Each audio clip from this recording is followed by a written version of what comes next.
Bienvenido, bienvenida. Vamos a revisar en esta ocasión el tema de disoluciones y concentraciones. Acompáñame. Aquí una reflexión filosófica. Para que salga el sol hay una solución. Disolvente, dice nuestro amigo Gat. Muy bien, pues vamos a continuar. Una solución hay que definirla y entendemos por una solución química, ¿verdad? No una solución a nuestros problemas, sino una solución química como la mezcla formada por dos o más sustancias puras, de las cuales una de esas sustancias pues va a ser el soluto, que se refiere a la sustancia que se dispersa y generalmente está en menor cantidad, y vamos a tener un solvente, que es la sustancia dispersora, generalmente la de mayor cantidad. Aquí, por ejemplo, un soluto puede ser una sal y el solvente puede ser el agua, aquí para generar una solución acuosa. Los tipos de soluciones dependen del estado físico del soluto y del solvente. Podemos tener hasta 6 tipos de soluciones más importantes. Aquí te las presento en sus diferentes combinaciones, así como ejemplos. Entonces, por ejemplo, en el refresco es importante, tenemos incluso los 3 estados de la materia: líquido, gas y hielo. Cuando agregas hielo a tu bebida favorita, cuando la sirves, tenemos allí los 3 estados de la materia conviviendo. Muy bien. Aquí hay más ejemplos y algunos nombres que se le dan. Por ejemplo, coloides, emulsiones, dispersiones, humo, aerosol, espuma, esponja húmeda, de acuerdo a si tenemos líquido con sólido, o por ejemplo líquido con gas, bueno, se da la niebla, el aerosol. ¿Cómo se forman las soluciones? Para formar soluciones de líquidos o sólidos en líquidos, debemos de tener atracciones de tipo soluto-solvente. Por ejemplo, aquí tenemos moléculas de agua y aquí tenemos moléculas de un soluto. Entonces, estas moléculas de agua van a interactuar con el soluto, desbaratando su estructura molecular para poder tener ahora un disgregado, separadas las moléculas del soluto, distribuidas en el solvente. Por ejemplo, el agua, que es un solvente universal, por sus características de ser una molécula covalente polar, tiene la facultad de solvatar iones, por ejemplo el cloruro de sodio. La solvatación es el proceso en el cual un ion se rodea de moléculas de solvente, y estas están arregladas de manera específica. Pero si el solvente es agua directamente, entonces vamos a hablar acerca de hidratación.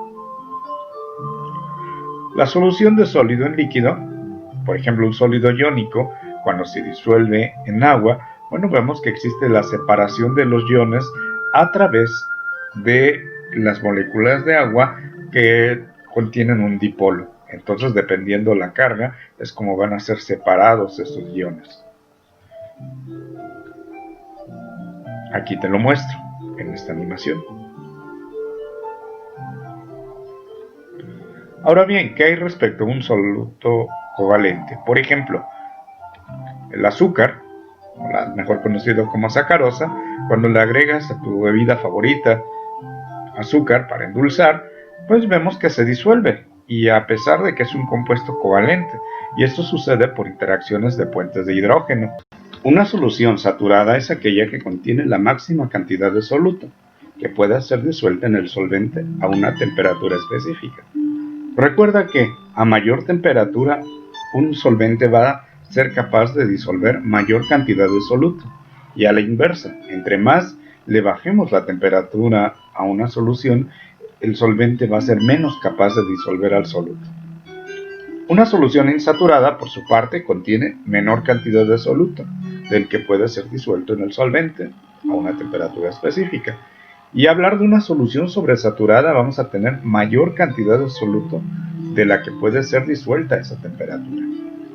Por ejemplo, si preparamos una solución de sulfato de cobre, aquí tenemos la sal sólida, muy hermoso el color azul del sulfato de cobre, en agua. Supongamos que tenemos 20 grados Celsius y la solubilidad del sulfato de cobre a 20 grados Celsius es 21 gramos por cada 100 gramos de agua. ¿Cómo se encuentra la solución a 20 grados? Bueno, vamos a darnos cuenta que vamos a tener una porción que queda sin disolver. ¿Por qué va a suceder esto? Bueno, dependiendo la cantidad de soluto que nosotros tengamos aquí, vamos a poder calcular cuánto se va a poder disolver. Por cada 100 gramos que yo tenga de agua, voy a poder disolver 21 gramos de sulfato de cobre.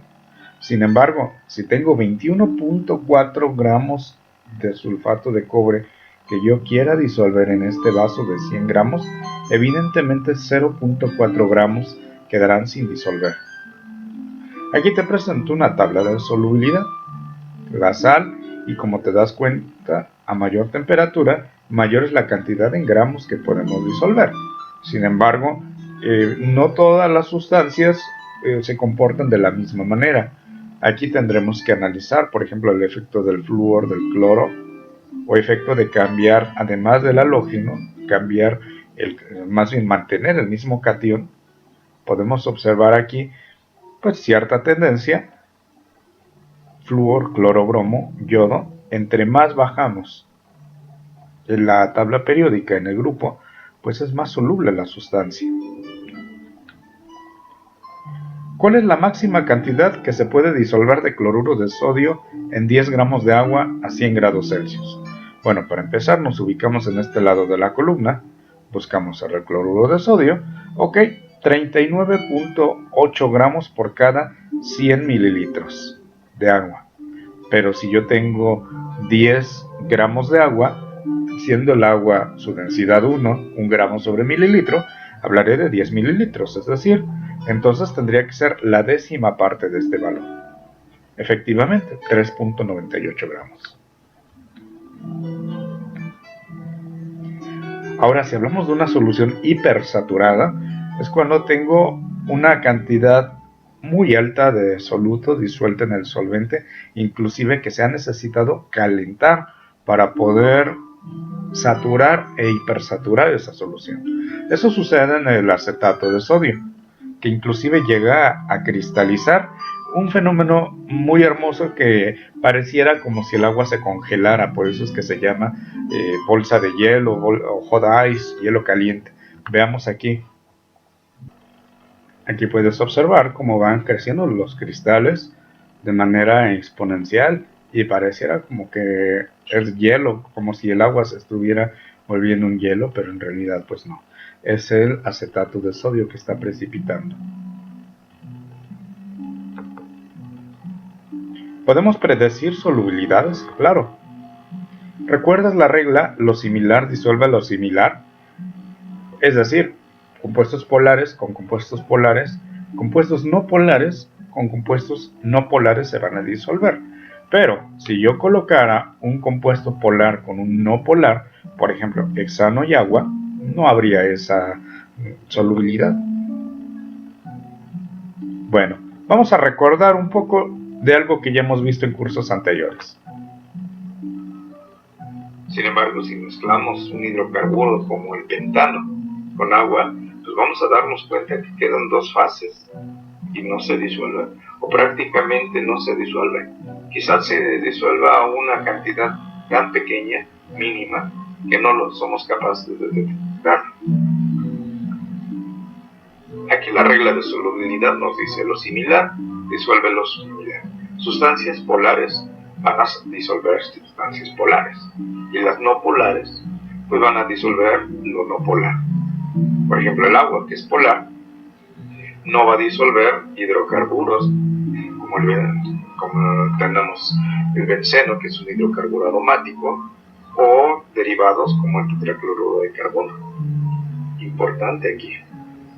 Vamos a ver esto, miren, muy interesante. Vamos a una pequeña broma química muy tradicional. ¿Por qué los osos blancos se disuelven en agua?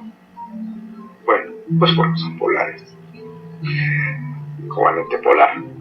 Ahora, otro mejor. ¿Por qué los osos pardos no se disuelven en agua? Bueno, pues sencillo, porque no son polares. Tendríamos la interacción de un covalente no polar con el agua, que es polar, pues no se disuelve.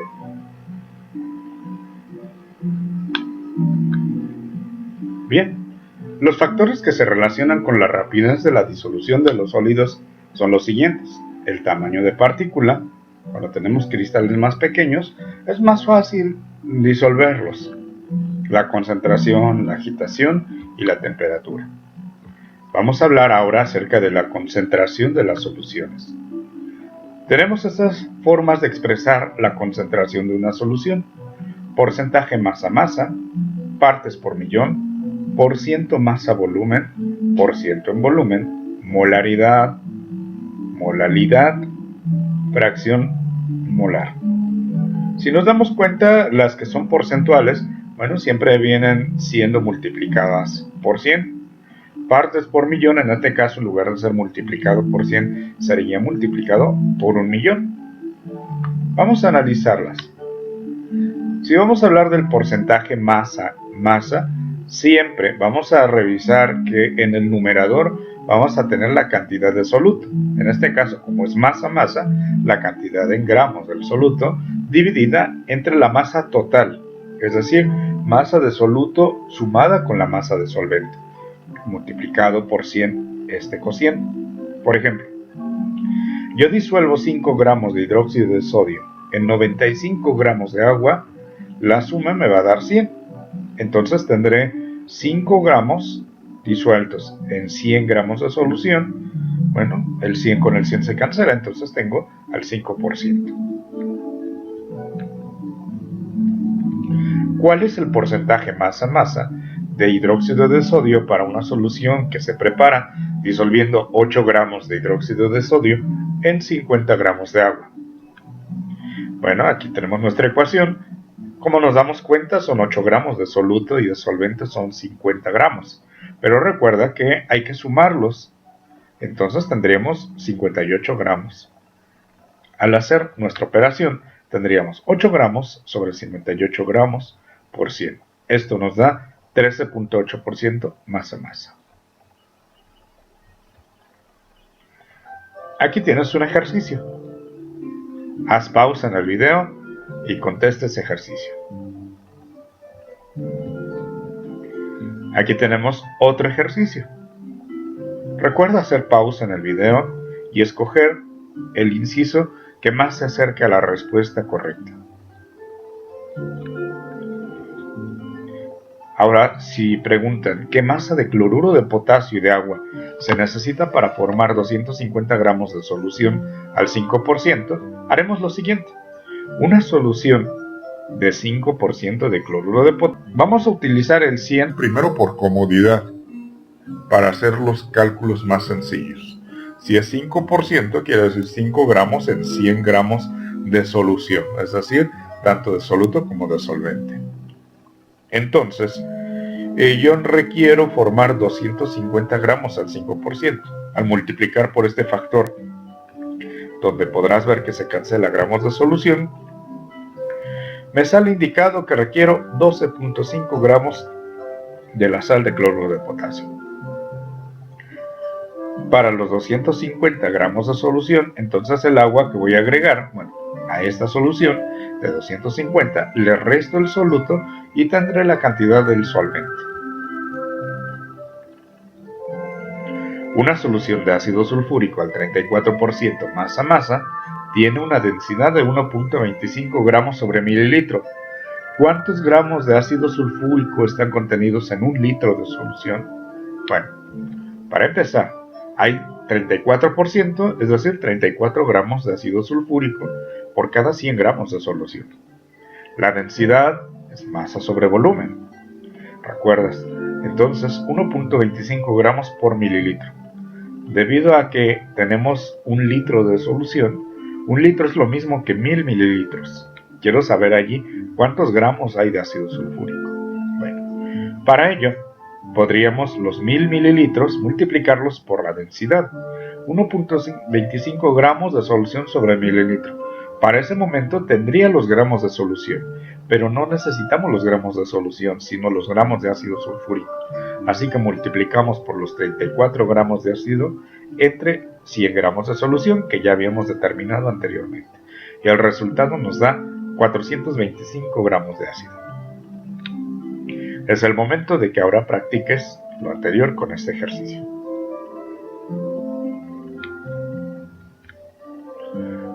Hablar de la solución en partes por millón es una solución bastante diluida.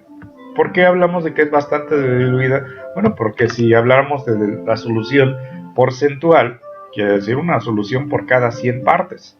Pero aquí hablamos de una solución de una cantidad de soluto por cada millón de partes. De tal manera que ahora en lugar de multiplicar por 100, multiplicamos por 1.000.000. Y otra manera de expresarla puede ser dividiendo miligramos de soluto entre kilogramos de solución. Aquí te voy a mostrar un ejemplo.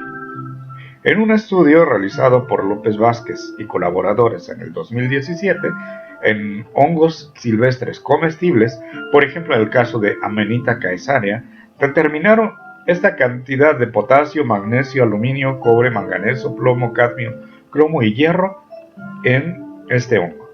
Lo cual podemos darnos cuenta que de potasio es una buena fuente de potasio, 29.384.21 miligramos sobre kilogramo de base seca. ¿Qué quiere decir eso? Que tendremos entonces esos miligramos sobre kilogramo partes por millón. Tenemos 29.384 partes por millón de potasio en los hongos. Sin embargo, si hablamos de un metal tóxico como el plomo, tendríamos 0.03 miligramos sobre kilogramo. En realidad, 0.03 partes por millón, lo cual, así como el cromo, aquí tenemos, pues es una concentración baja y sí es posible consumirlos sin intoxicarnos por presencia de plomo o cadmio. El porcentaje masa-volumen, bueno, en este caso es muy parecido al porcentaje masa-masa, con la diferencia que voy a dividir entre un volumen, más no entre los gramos de solución. Entonces, si tenemos que gramos es igual a mililitro, es decir, cuando tenga la densidad igual a 1, entonces porcentaje masa-masa será igual a porcentaje masa-volumen. Pero si ya mi solución ya tiene una densidad, entonces tendremos que hacer uso de la densidad para convertir los gramos a mililitros o viceversa. Aquí, por ejemplo, se disolvieron 5 gramos de cloruro de sodio en 100 mililitros de solución total, incluyendo ya el cloruro de sodio.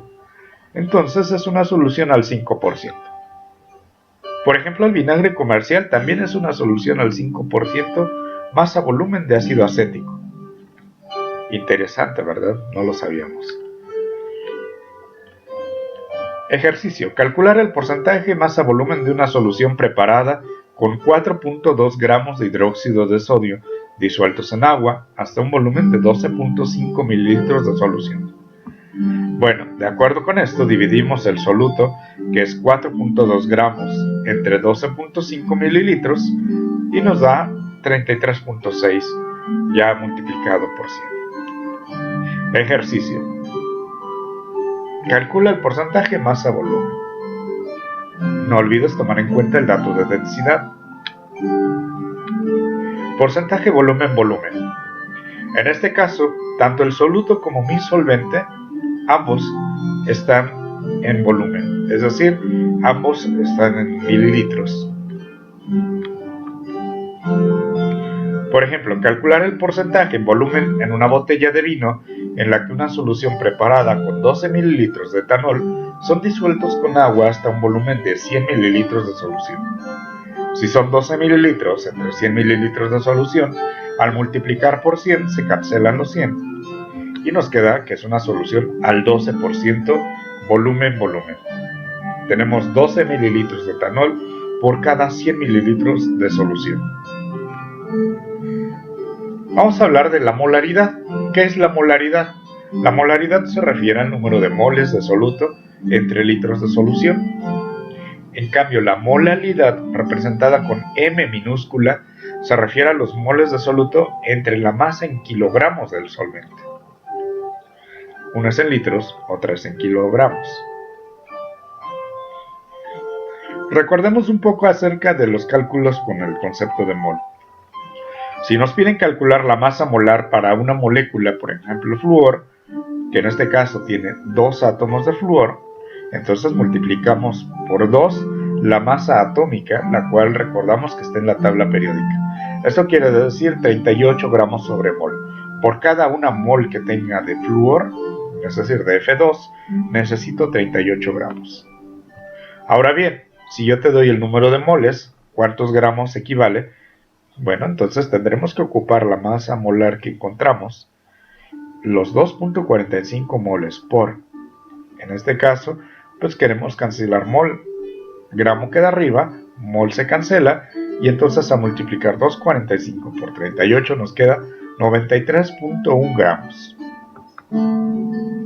Ahora bien, si nos preguntaran cuántas moléculas de flúor hay en 100 gramos, primero, los 100 gramos los convierto a moles, y los moles a moléculas. 100 gramos los convertimos a moles. Ahora si te fijas está al revés, el 38 está abajo, claro, porque me interesa cancelar gramos, y mol queda arriba. Ahora 2.63 moles, lo multiplicamos por el número de Avogadro. ¿Recuerdas el número de Avogadro que decía que un mol es 6.022 por 10 a la 23 moléculas? Entonces, si en un mol tengo estas moléculas, aquí tengo 2.63 moles. Al multiplicar y cancelar mol, nos queda 1.58 por 10 a la 24 moléculas de flúor en 100 gramos. Es momento de que practiques y realices este ejercicio. Muy bien, continuamos. Ahora obtén la masa molar del buteno. Recuerda que microgramo quiere decir a 1 por 10 a la menos 6 gramos. Calcula la masa molar del perclorato de magnesio. Ahora, si en el laboratorio fuéramos a preparar una solución con una concentración molar, bueno, lo que tendremos que hacer es lo siguiente.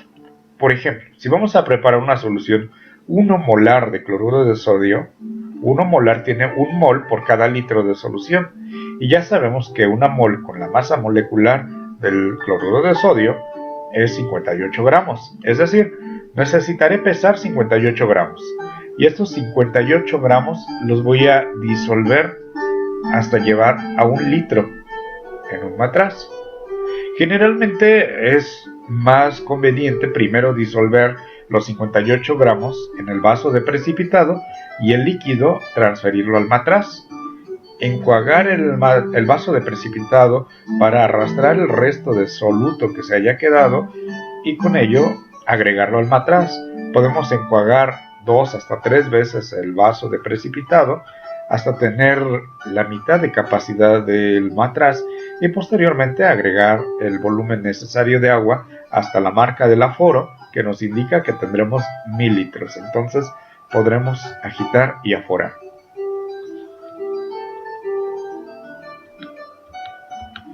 ¿Cuál es la molaridad de una solución que contiene 1.4 moles de ácido acético en 250 mililitros de solución? Bueno, en este caso tengo 1.4 moles y no ocupo la solución en mililitros. Entonces lo pasamos a moles y tendría 0.25 litros. 250 mililitros son 0.25 litros, de tal manera que divido 1.4 moles entre 0.25 litros y me da una concentración 5.6 molar. ¿Cuál es la molaridad de la solución de cloruro de potasio al 5% masa volumen? Bueno, para empezar, si es 5%, son 5 gramos en 100 mililitros. Pero recuerda que los 100 mililitros los convertimos a litros, es decir, 5 gramos por cada 0.1 litro. Con la masa molar del cloruro de potasio puedo llevarlo esto a moles, es decir, voy a tener 0.67 moles por cada litro de solución. ¿Qué volumen de solución 0.25 molar se pueden preparar con 16 gramos de carbonato de potasio? Su masa molar del carbonato de potasio es 138 gramos sobre mol. Bueno, primero obtenemos el número de moles con esos 16 gramos. Nos da 0.110 moles. Ahora, la concentración molar es moles de soluto entre litros de solución. Pero resulta que aquí tenemos ya la concentración. Tenemos el número de moles y me piden cuántos litros de solución se pueden preparar. Para ello podremos hacer el despeje, y el despeje del volumen nos va a quedar 0.11 moles entre 0.25 mol sobre litro, que la concentración molar eso equivale. Al cancelar mol con mol y litro que está dividiendo pasa al numerador, nos queda 0.464 litros, es decir, 464 mililitros. Realiza este ejercicio.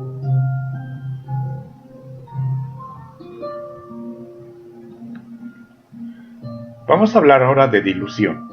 ¿Qué pasa si tenemos una solución concentrada, pero la quiero llevar ahora a diluirla, como su nombre dice, a obtener una concentración menor a partir de la concentración mayor? Por ejemplo, acá tenemos una solución concentrada y quiero que haya la misma cantidad de soluto, pero con mayor solvente, es decir, está más diluida. Bueno, vamos a darnos cuenta que las moles de soluto antes y después siguen siendo las mismas. Y las moles de soluto van a ser concentración por volumen. Eso, si tú recuerdas, la concentración es número de moles entre volumen. Pero si despejamos número de moles, es concentración por volumen, CV. Y estas deben de ser las mismas después de la dilución, donde hemos colocado el subíndice I para indicar antes y F después. Vamos a ver un ejemplo. ¿Cómo prepararía 60 mililitros de ácido nítrico 0.2 molar a partir de una solución de ácido nítrico 4 molar? Es decir, una solución más diluida a partir de una más concentrada. No puedo hacer lo contrario, es decir, ir de una solución diluida a una más concentrada, a no ser de que yo agregue el soluto, pero eso ya no sería una dilución. Aquí está la ecuación. Podemos identificar cada variable, así es. Inicialmente, una concentración 4 molar, es decir, voy a partir de aquí. La concentración final, es decir, a la que yo deseo llegar, es 0.2 molar. El volumen final es cuánto necesito obtener al final. Como son 60 mililitros, pero estos mililitros los he dividido entre 1000 para obtener los litros, entonces queremos saber el volumen inicial, para que también me queden litros. De esta manera, obtenemos el volumen inicial al despejarlo de esta ecuación, donde nos quedaría CFBF entre CI, y sustituyendo las cantidades nos quedan estos litros, los cuales nuevamente a multiplicar por 1000 nos da mililitros. Puedes inclusive, si tú deseas, no dividir entre 1000 aquí los mililitros, pero vas a tomar en cuenta que el volumen al final te va a salir en mililitros. Ahora, para prepararlo, vamos a tomar 3 mililitros de la solución concentrada 4 molar y le vamos a agregar 57 mililitros, es decir, para obtener un total de 60 mililitros de solución, que es lo que nosotros buscamos.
Vamos a hablar acerca del porcentaje de pureza. Un reactivo de laboratorio, un reactivo comercial, generalmente no vienen al 100%. Y la pureza va a depender del proceso que siguió para obtenerse, para sintetizarse o para extraerse. Entonces es necesario que nosotros trabajemos con este porcentaje de pureza para poder obtener los resultados que deseamos. Por ejemplo, supón que para un proceso determinado necesitamos 50 gramos de oxalato de sodio puro, pero nosotros tenemos un reactivo que está impuro al 88%, es decir, en ese reactivo impuro 88% son oxalato de sodio. Quiero saber qué cantidad de ese producto impuro necesito utilizar para asegurarme que allí tengo los 50 gramos de oxalato de sodio. Bueno, esos 50 gramos de oxalato de sodio los voy a multiplicar por los 100 gramos de producto impuro. Llámale reactivo, llámale la presentación como tú quieras. Pero de esos 100 gramos yo sé que hay 88 gramos que son puros de oxalato de potasio. Con esto puedo cancelar oxalato arriba y abajo y me voy a quedar con los gramos impuros. Es decir, necesitaría yo 56.8 gramos de ese reactivo que se llama impuro para asegurarme que en él tengo 50 gramos de oxalato de sodio. La molaridad de una solución de ácido sulfúrico que contiene 24.4 gramos de ácido sulfúrico en 198 gramos de agua. La masa molar del ácido sulfúrico es 98.9 gramos. Bueno, para calcular los moles de ácido sulfúrico, la cantidad en masa que tenemos la multiplicamos por un mol y dividimos entre 98.09 gramos. Ya tenemos los moles de ácido sulfúrico, pero ahora bien, tenemos la cantidad de masa de agua. La cantidad de masa en agua, en gramos, la pasamos a kilogramos y podemos calcular la molaridad de esta manera. Realiza este ejercicio. Continúa con este otro ejercicio. Vamos a hablar de la fracción molar. Una fracción es expresar la cantidad que hay de un componente entre la totalidad de componentes. En este caso se representa con la X. Si me refiero específicamente al componente A, la fracción molar de A será igual al número de moles de A dividido entre el total de número de moles en la solución. Es decir, si hay A, B, C, etc., la suma total de componentes tendrá que ser. Ahora bien, la suma de todas las fracciones molares me tiene que ser igual a 1. Determina la fracción molar en este caso. Muy bien, hasta aquí hemos llegado con esta presentación, esperando que haya quedado muy claro este tema y hasta la próxima.